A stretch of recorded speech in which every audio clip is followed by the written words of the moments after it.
Novamente, saúdo os irmãos na graça e na paz do nosso Senhor Jesus Cristo, o qual nos trouxe essa manhã aqui, meus irmãos. Eu fico muito feliz todas as vezes que venho à casa do Senhor, vejo a casa do Senhor com membros, e eu sempre me pergunto, será que nós estamos aqui pelo motivo certo?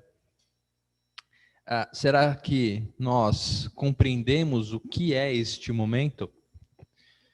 Quando você hoje acordou, quando eu acordei hoje pela manhã, abri os olhos, tomei o meu cafezinho, o meu pingadinho, me troquei, saí de casa.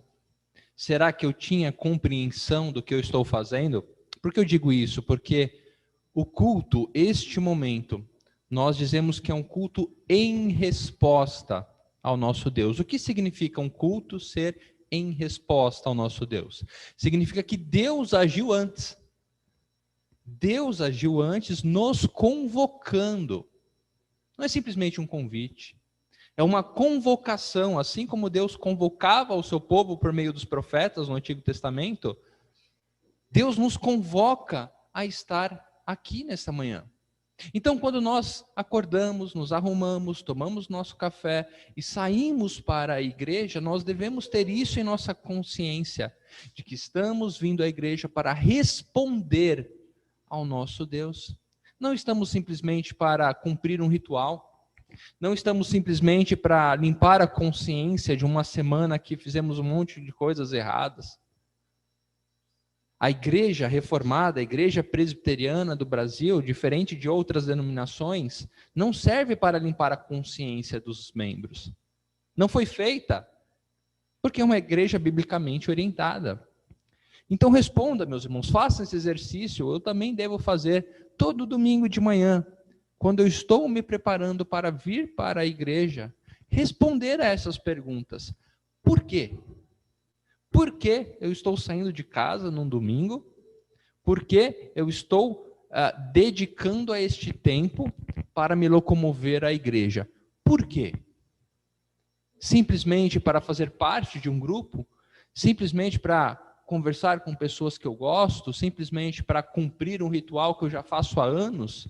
Ou não? Eu estou indo para responder à convocação do meu Deus. Pense nisso. Exercite a sua fé respondendo a essas perguntas dominicalmente. Dito isso, meus irmãos, aqui estamos para responder ao nosso Senhor por meio dos cânticos, das orações e principalmente pelo momento onde abrimos as Escrituras do Senhor para compreender a sua vontade, aquilo que Ele tem para nos dar. Eu convido os irmãos, então, que abram as suas Bíblias na carta do apóstolo Paulo a Tito. A carta do apóstolo Paulo a Tito, o livro de Tito, a carta é uma carta bem pequenininha, um pouquinho antes de Filemão, depois de 2 Timóteo, mais para o final do Novo Testamento. Paulo está escrevendo a um jovem, a um rapaz que está à frente de uma igreja, que é seu discípulo. Paulo fez muitos discípulos, então eles se conversam por meio de cartas, e a epístola de Paulo, ou a carta de Paulo, né, a Tito, ela nos traz aquilo que a fé cristã remete para nós, a teoria e a prática. Teoria e prática, conhecimento e ação. E eu sempre digo isso quando nós vamos ler cartas, meus irmãos. Posso ser um pouco até repetitivo, mas é sempre importante para aqueles que não viram ou lembrar. Sempre que nós lemos uma carta, nós devemos analisar o seu contexto como um todo. Eu sei que eu peguei essa época, creio que algumas pessoas mais novas não tenham vivido isso, os de mais idade certamente, a época das cartas. Vocês se lembram como nós nos comunicávamos por cartas? É muito forte na minha cabeça. Eu tinha parentes que moravam no sul do país e ficávamos, não tínhamos dinheiro para ligação naquela época, ter uma linha telefônica era luxo, né? Você comercializava, né? Era um fundo de reserva, uma linha telefônica, pelo menos no meu caso era luxo, tínhamos que ir ao orelhão com a fichinha, enfim, era muito difícil. Então a carta era o meio, e passavam-se meses, e aí chegava uma carta da nossa família. O meu pai ou a minha mãe colocava eu e minhas irmãs em volta da mesa, abria a carta para nós sabermos as notícias dos nossos parentes. Creio que isso deve ter acontecido com muitos de vocês. Para aqueles que não conhecem, era assim, meus irmãos. Os mais jovens, os adolescentes, não tinha e-mail, não tinha WhatsApp, não tinha celular. Essa era a forma de comunicação. E então meu pai ou minha mãe começava a ler a carta e nós íamos vivenciando, lembrando, imaginando as coisas que eram relatadas naquela carta. Só que se minha mãe ou meu pai não lesse a carta como um todo, do seu começo ao fim, isso poderia causar alguns problemas. Eu nunca me esqueço, uma vez que minha mãe, lendo a carta, a minha tia, dizendo que meu primo estava brincando no telhado, e como era arteiro, não quis descer, caiu, bateu a cabeça e desmaiou. Eu, com a mesma idade do meu primo, né, fiquei totalmente assustado. Se minha mãe fechasse a carta ali e falasse, agora vamos jantar, o meu coração ia ficar completamente aflito. Meu primo, que eu amo tanto, caiu, bateu a cabeça, não acordou, morreu. Mas a minha mãe leu a carta até o final. E a carta era completamente diferente, o sentimento em que minha tia começava a brincar, que a cabeça daquele menino era duro que nem coco, que não aconteceu nada, que ele levantou e na semana seguinte minha tia estava tendo que tirar ele do telhado novamente. E aí eu dei risada. E isso é só um exemplo, meus irmãos, verdadeiro que aconteceu comigo e deve ter acontecido com vocês, para nós lembrarmos como se lê uma carta. Eu leio ela do começo ao fim, para compreender o contexto, o todo que ela está apresentando.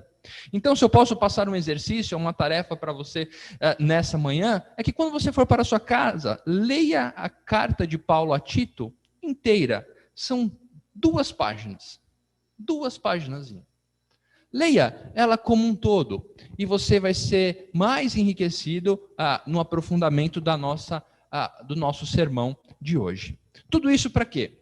Para dizer que há um ponto na carta de Paulo a Tito que ele faz uma virada de chave da parte teórica para a parte prática, ou seja, o capítulo 1 e o capítulo 2, ele vai falar um pouco da teoria de como o crente deve ser. Ele fala, Tito, você deve construir a igreja, você deve construir a sua igreja dentro de padrões cristãos. Ele vai falar dos deveres e qualificações dos ministros, por exemplo. Ele vai falar, te deixei em Creta, onde Tito estava, veja no versículo 5 do capítulo 1. Por esta causa te deixei em Creta, para que pusesse em ordem coisas restantes, bem como em cada cidade constituísse presbíteros conforme te prescrevi. Então Paulo está dizendo, olha, te deixei aí para você botar a casa em ordem, para você organizar a igreja, para que a igreja siga um padrão cristão conforme a vontade de Deus. A partir do versículo 10, ele vai falar sobre os falsos mestres, porque existem muitos insubordinados, pauradores frívolos, enganadores, especialmente os da circuncisão. É preciso fazê-los calar, porque andam pervertendo casas inteiras, ensinando o que não devem, por torpe ganância. Então, Paulo instrui a Tito como deve ser a vida cristã, como ele deve viver. Capítulo 2, a partir do versículo 1, ele vai falar dos deveres das várias classes de pessoas crentes. Como os jovens devem viver, como as pessoas devem viver sensatas, com linguagem sadia, irrepreensível, versículo 8. Quanto aos servos, no versículo 9, que sejam em tudo obedientes, não furtem. Ou seja, Paulo está dando a Tito o modus operandi da vida cristã.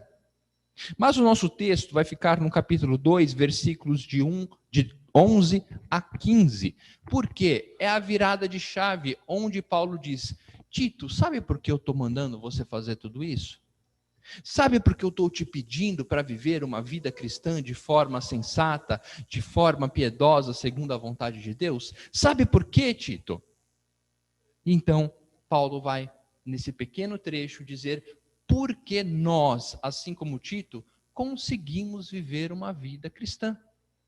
Da onde vem essa capacidade? Da onde vem a verdade que tanto é pregado em púlpitos biblicamente orientados, que devemos viver uma vida segundo a vontade de Deus?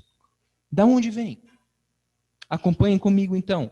Tito, capítulo 2, versículos de 1 a 15. 11 a 15, perdão. Portanto, a graça de Deus se manifestou salvadora a todos os homens, educando-nos para que, renegadas a impiedade e as paixões mundanas, vivamos no presente século sensata, justa e piedosamente, aguardando a bendita esperança e a manifestação da glória do nosso grande Deus e Salvador Cristo Jesus, o qual a si mesmo se deu por nós, a fim de remir-nos de toda iniquidade e purificar para si mesmo um povo exclusivamente seu, zeloso de boas obras. Diz essas coisas, exorta e repreende também com toda autoridade. Ninguém te despreze. Paulo está aqui mostrando qual é a receita, qual é o segredo da vida cristã. Qual é o segredo de podermos dizer que somos crentes ou que conseguimos viver esta vida? E ele nos apresenta então a graça de Deus que se manifestou salvadora a todos os homens. Esta graça aqui é a personificação em Cristo Jesus. Paulo então está ensinando a Tito, a nós, que a nossa vida cristã só é possível por meio de Cristo Jesus. Ah, mas pastor, isso é óbvio. Será? Será que é óbvio mesmo que a nossa fé, a nossa vida como crentes deve estar plenamente ligada à pessoa de Cristo Jesus? Ou será que muitas vezes a nossa vida cristã, a nossa vida como crentes está apegada às nossas satisfações, ao nosso orgulho, aquilo que achamos certo, aquilo que achamos que deve ser o melhor para nós? O nosso intelecto, o quanto eu tenho de conhecimento, a nossa condição financeira, onde a nossa fé, onde a nossa vida cristã busca a capacitação para que a vivamos. O que eu vou ganhar com isso? Será que eu vou ser feliz? Hoje em dia, cada vez mais nós ouvimos, o que Deus quer é me ver feliz. Realmente, o que Deus quer é nos ver feliz, enquanto obedientes a Ele. O escritor John Piper diz a respeito disso, de que Deus se agrada quando nós nos agradamos em obedecê-lo. Quando nós estamos satisfeitos, felizes em fazer a sua vontade. Não é só obediência, mas é prazer em obedecê-lo. Mas aqui então, vamos para o texto. O apóstolo Paulo diz que a graça de Deus se manifestou salvadora a todos os homens. O primeiro ponto da nossa vida cristã é a concepção da salvação. Parece óbvio, meus irmãos, mas cada dia mais nós vemos pessoas dizerem que são crentes ou que seguem a Deus e perdem a concepção da salvação, de que foram tiradas de um lugar para serem livres para uma nova vida. Cada vez mais igrejas não pregam o pecado. Como pregar salvação sem pregar pecado? Como apresentar Cristo como remidor de nossas vidas, se não falar do pecado a qual ele morreu? O teólogo Charles Spurgeon diz que quando nós negligenciamos o nosso pecado, nós estamos dizendo que não há razão pela cruz. Ou seja, quando eu não odeio aquilo que fez Cristo morrer, eu estou dizendo que para nada serviu a cruz. Uma coisa está ligada à outra. Se eu amo a cruz, eu odeio aquilo que fez Cristo morrer. Mas cada vez mais o pecado tem sido enfraquecido no sentido de combate, na pregação, na nossa própria vida. O pecado tem sido apenas uma pedrinha no sapato que às vezes nos incomoda, mas dá para aguentar. O pecado em nossa vida muitas vezes tem sido algo que nós lidamos com ele. Não tem sido aquilo pelo qual Cristo morreu. Ou porque nós fomos salvos. Afinal de contas, a sua vida, a minha vida, é regida pela salvação em Cristo Jesus? De novo, a nossa teologia, a nossa fé bíblica, ela tem que ser prática. Você tem que sair daqui pensando a respeito destas verdades na sua vida prática. Como aplicar isso na sua segunda-feira de manhã, na sua vida dentro de casa, no seu trabalho? O que a certeza de que Cristo Jesus morreu pelos seus pecados muda a sua vida? Responda isso para você mesmo. O que o fato de Cristo Jesus ter morrido pelos seus pecados impacta na sua vida? Nas decisões que você toma, na forma com que você vive, na forma com que você responde ao seu dia a dia. Trabalho, casa, escola, igreja. Todas as formas com que você responde a isso passam pela verdade de que a graça de Deus se manifestou a você? De que a graça, a bondade, o amor, misericórdia, a nova vida lhe foi entregue? Vejam, meus irmãos, cristianismo é algo muito profundo. É algo que, como C.S. Lewis diz, abala estruturas para uma nova edificação. Abala estruturas, mexe na casa, tira as colunas do lugar, cai, refaz. Paulo, então, as Escrituras estão nos ensinando, Paulo está ensinando a Tito e a nós hoje, depois de quase 2000 anos, que nos é cobrado uma vida cristã, nos é cobrado uma forma de viver, porque a graça de Deus nos alcançou. Não é pelo nosso intelecto, não é pelo quanto você é bom de falar, ou pelo dinheiro que tem, onde mora, quanto tem. Não, é simplesmente porque a graça salvadora manifesta em Cristo Jesus te alcançou. E aí, meus irmãos, pobre, rico, branco, negro, são paulino, corintiano, mais difícil, corintiano, mas todos têm a capacidade de viver uma vida segundo a vontade de Deus, é o que as Escrituras estão nos ensinando. Por isso que quando pregamos, por isso que quando ensinamos biblicamente, temos autoridade de dizer, seja fiel, seja obediente. Por quê? A graça de Deus se manifestou em sua vida. Mas essa graça não simplesmente se manifesta lhe dando essa capacidade de viver. Ela continua, é muito mais profunda, e as Escrituras nos ensinam, e Paulo está ensinando a Tito, olha, você foi salvo, houve uma transformação em sua vida, houve um abalo de estruturas, você não é mais aquele, você é outro, porque a graça de Cristo te alcançou, a obra de Cristo te alcançou. E essa graça não fica parada dentro de nós, a palavra nos diz que ela faz algo. E aí no versículo 12, a primeira palavra, o verbo, nos mostra que a graça de Deus nos, vejam aí, educa. A graça de Deus manifesta a todos os homens, salvadora a todos os homens, nos educa.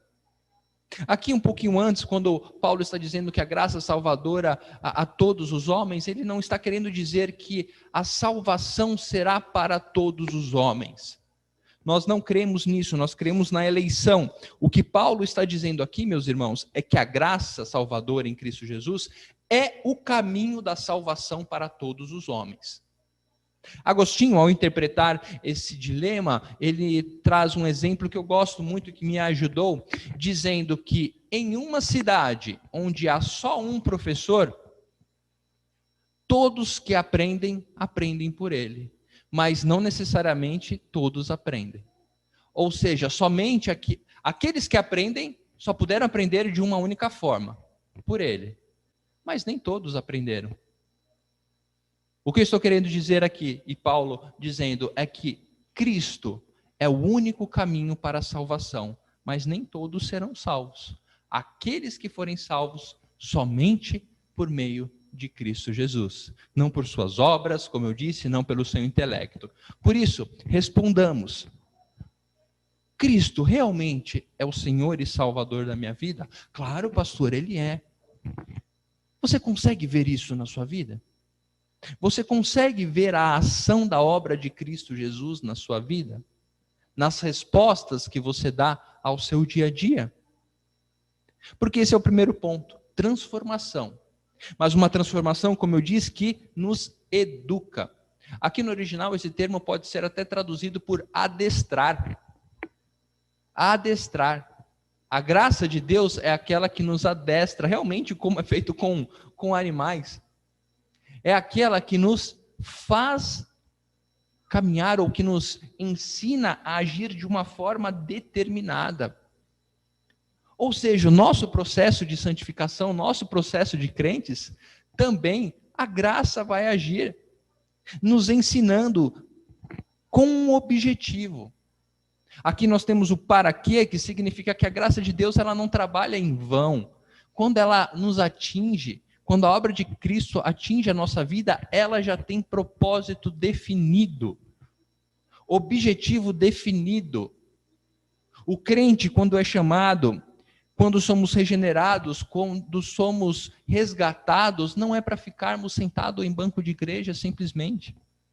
Há um propósito. E aqui são dois propósitos, dois conceitos. Vejam no versículo 12, eu vou ler, tentem identificar aí. Quais são os dois propósitos? Educando-nos para que, renegadas as impiedades e paixões mundanas, vivamos no presente século sensata, justa e piedosamente. A primeira ação da graça em nossa vida de forma prática é nos ensinar, educar a dizer não. Renegadas, a primeira ação. Ela nos ensina a dizer não ao pecado, às paixões deste mundo. A palavra nos ensina que nenhuma tentação nos sobreveio que não nos fosse permitido dizer não, porque a graça nos ensina. O que eu estou dizendo é que a obra de Cristo Jesus nos capacita a dizer não para os nossos pecados, meus irmãos. Não somos mais escravos, ainda suscetíveis, mas não escravos, ainda caindo, tropeçando, mas não mais servos dos nossos prazeres, das nossas paixões. Mas quando vivemos simplesmente numa vida de servidão aos nossos pecados, às nossas paixões, não estamos sendo educados pela graça e, consequentemente, talvez a obra de Cristo ainda não tenha ocorrido em nossa vida. Porque, veja, não é uma questão de escolha, não é uma questão de tomar posse, é algo objetivo e certo. A obra de Cristo realiza isso na vida do crente. A obra de Cristo não pede licença. A obra de Cristo na vida do crente chega batendo o pé na porta e mudando as nossas vidas. Educando-nos, adestrando-nos para dizer não ao pecado. E aqui cabe então nós refletirmos e respondermos a nós mesmos o quanto nós temos dito não para os nossos pecados. O quanto eu tenho renegado as impiedades e paixões mundanas.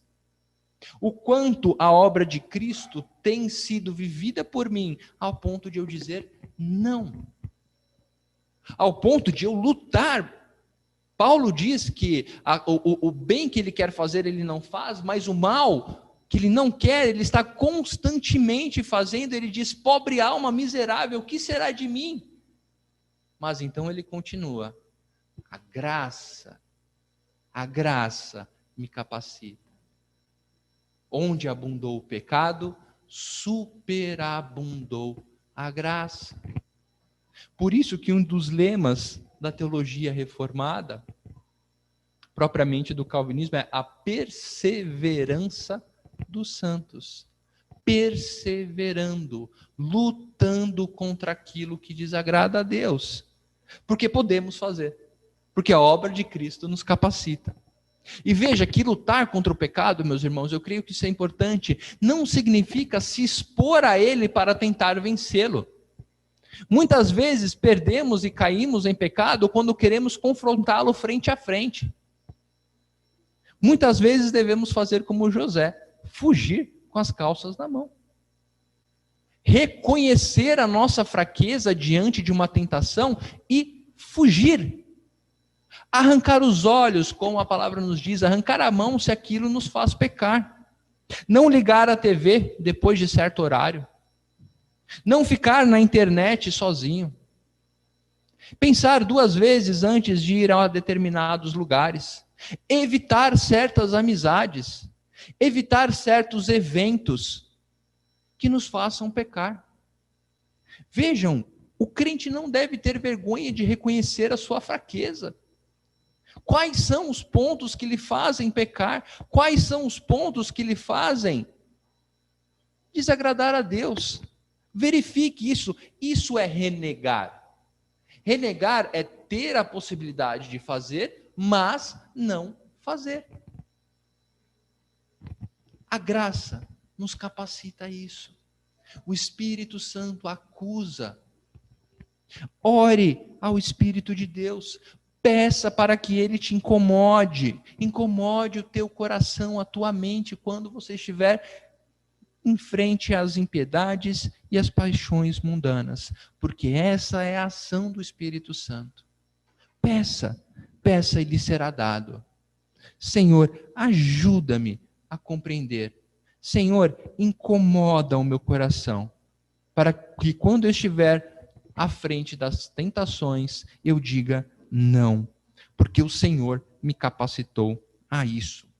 Mas vejam que a vida do crente não é só uma vida, como muitos dizem, de não pode, né? O jargão lá fora é crente não pode isso, crente não pode aquilo, crente não pode nada. E aí se você para a carta nessa parte, realmente parece que é isso. Mas vejam que a segunda ação da graça em nossa vida, nos educando, é dizer não, e a segunda é para que vivamos. Para que vivamos no presente século, sensata, justa e piedosamente. Pelo contrário, a vida do crente é uma vida de pode viver a nova vida conquistada em Cristo Jesus. De pode ir trabalhar, pode ir ao shopping, pode ir jogar bola, pode fazer uma festa, pode fazer um aniversário, pode fazer um churrasco, pode fazer comunhão, pode trabalhar, pode, mas em Cristo Jesus. Em Cristo Jesus. A nossa vida é uma vida de muito mais pode do que não pode, porque aquilo que não pode é aquilo que nos separa de Cristo. É que muitas vezes ficamos mais tristes com os não podes do que com os podes. Ficamos mais tristes por não poder voltar àquilo que desagrada a Deus. Lembre-se quando a serpente tentou a Eva e a Adão, a sua sagacidade foi notada quando ela diz para Eva que Deus não a permitiu que comesse dali. E veja que a resposta de Eva já demonstra um pouco do seu coração. Ela diz que Deus disse que para nem tocarmos. Deus não disse isso. Deus disse apenas, não comereis. Mas o coração de Eva já estava contaminado, que quando ela responde à serpente, ela diz, Deus realmente disse para a gente não comer e nem tocar. Ou seja, já estava desejando. Muitas vezes nós cometemos o mesmo erro. Claro, somos descendentes. O pecado nos foi transmitido. Ficamos muito mais doídos por não poder fazer aquilo que desagrada a Deus do que contentes naquilo que nos é permitido e nos é concedido para viver uma vida justa, sensata e piedosamente. Vejam, fugir do pecado, mas correr para uma nova vida de santidade, de proximidade, de comunhão, de crescimento junto a Deus. A obra de Cristo impacta a nossa vida, nos salvando, para nos ensinar a dizer não ao pecado e sim a uma nova vida de santidade. Mas não para por aí. Outra coisa que nos auxilia quanto à obra de Cristo em nossa vida é saber que não se limita a este tempo. Vejam que as Escrituras nos diz, aguardando a bendita esperança e manifestação da glória de nosso grande Deus e Salvador, Jesus Cristo. E novamente eu vejo que pecamos ou caímos no erro de achar que o nosso tempo atual É o que nos resta. Que tudo termina aqui. Que tudo deverá ser conquistado aqui. Que a minha plena satisfação deve ser desfrutada agora. Eu não sei onde essas pessoas acham isso na Bíblia, quando nós lemos aguardando. Viva dessa forma, aguardando a bendita esperança. O nosso tempo não termina aqui, isso deve impactar a nossa vida. A graça de Deus nos capacita a viver neste mundo caído, mas também nos aponta a esperança. Não terminará aqui para nós. Para aqueles que não desfrutam, para aqueles que não são alcançados pela obra de Cristo, realmente o desfrute, o prazer momentâneo é agora. Porque pela eternidade será o sofrer. E novamente, muitos púlpitos não pregam essa verdade. A eternidade existe para todos, quer salvos ou quer condenados.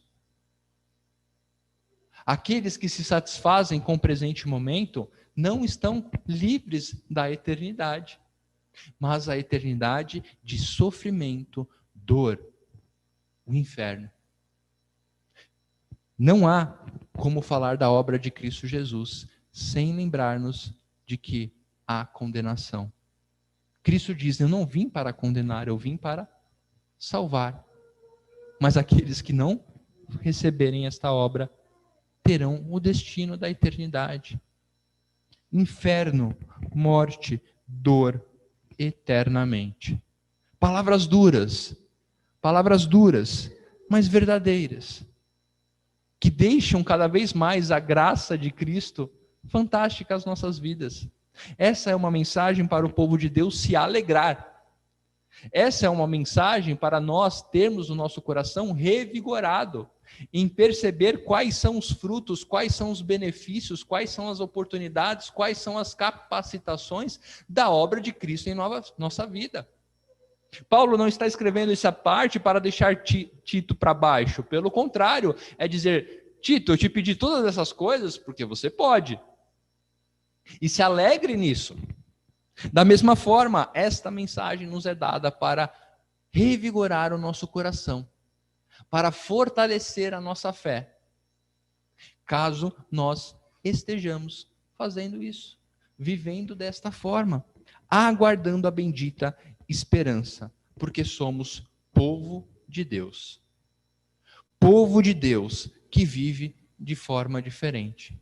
Eu não espero que o mundo lá fora, eu não espero que as pessoas que não creem em Cristo Jesus vivam dessa forma. Eu não espero que os meus colegas de trabalho, os meus familiares que não creem em Cristo Jesus vivam dessa forma. Mas eu espero que todos aqueles que confessem o nome de Cristo Jesus como Senhor e Salvador de suas vidas, vivam dessa forma. Isso é o esperado, porque isso é o que é dado.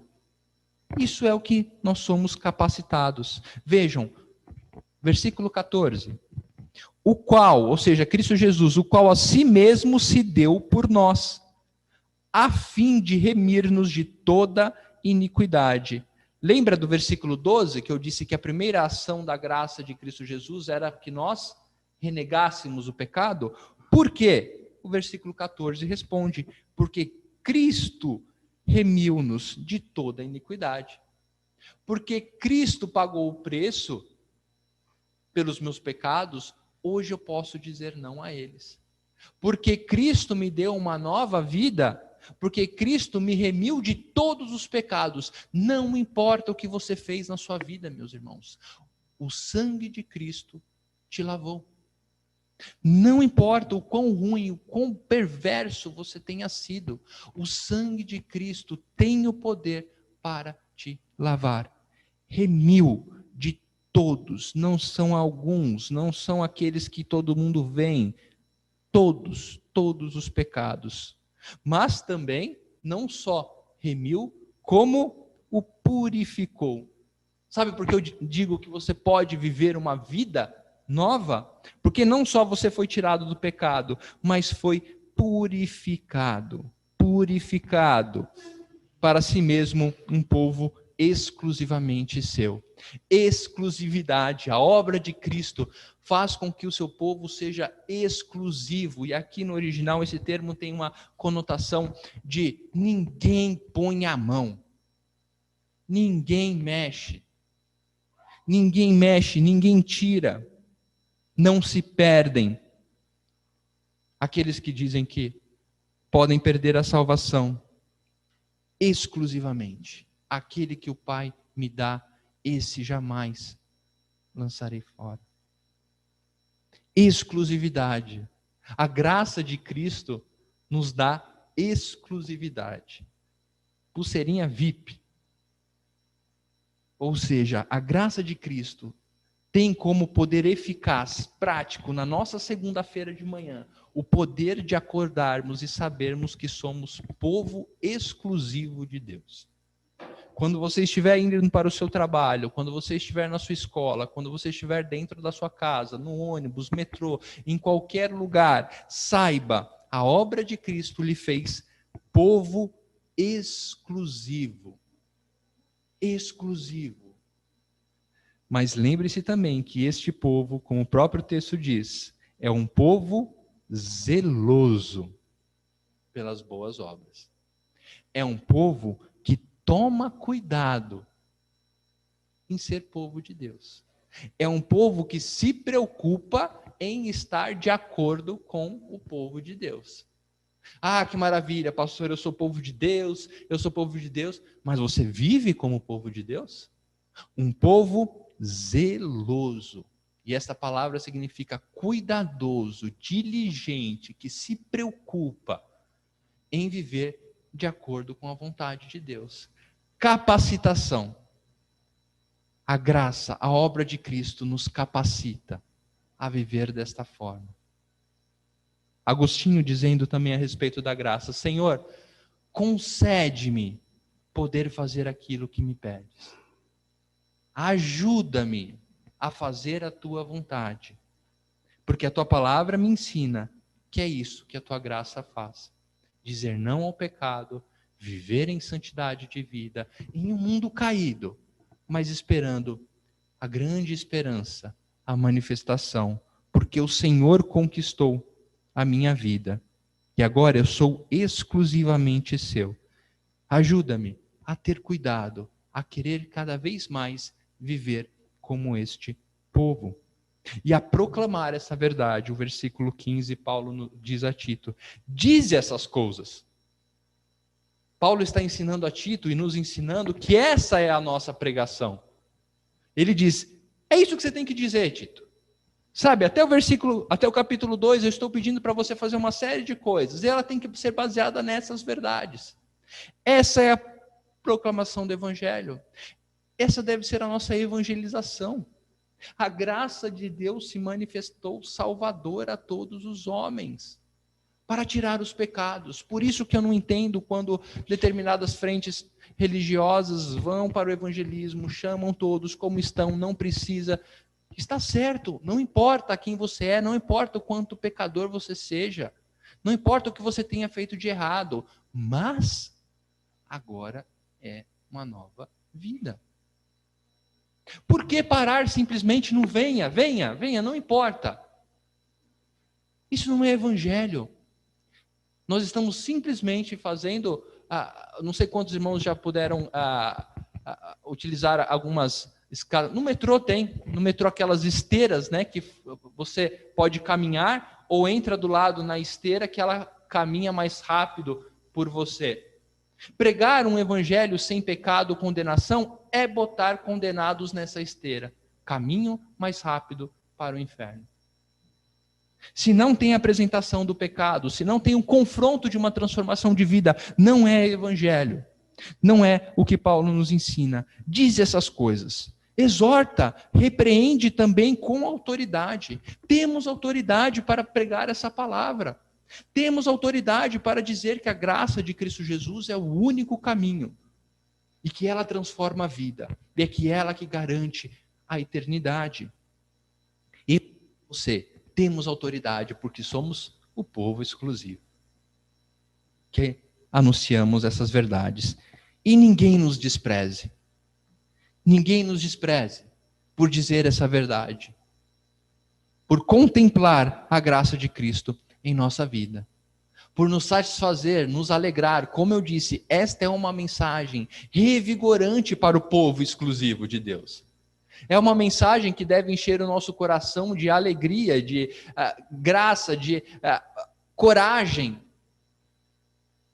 Mas também para que nós reflitamos o quanto isso tem sido verdade em nossa vida de uma forma prática.